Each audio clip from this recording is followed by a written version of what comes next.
Once again, it's a privilege to be welcome to your homes. Today we are reading from 2 Corinthians chapter 6, verse 1 to 10. Working together then we appeal to you, not to receive the grace of God in vain. For he says, in an acceptable time I heard you, and on the day of salvation I helped you. Behold, now is the very acceptable time. Behold, now is the day of salvation. We cause no one to stumble in anything, in order that no fault may be found with our ministry.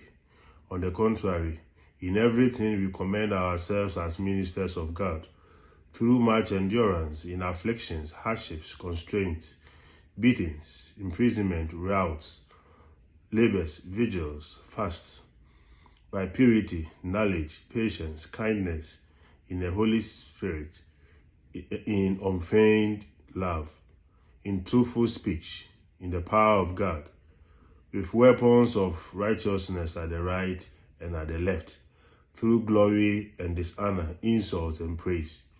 We are treated as deceivers, yet are truthful, as unrecognized, yet acknowledged, as dying, and behold, we live, as chastised, yet not put to death, as sorrowful, yet always rejoicing, as poor, yet enriching many, as having nothing, and yet possessing all things.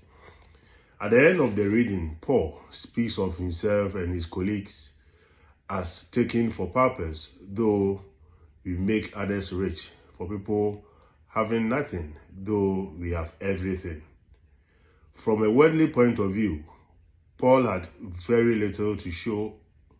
Indeed, he has been enduring great suffering, hardships, and distress.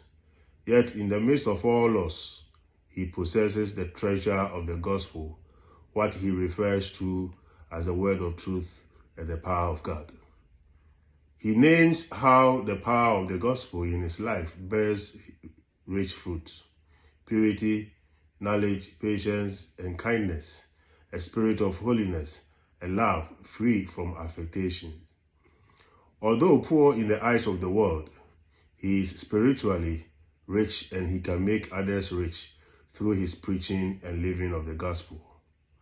As a result, although thought to be most miserable, Paul can say we are always rejoicing.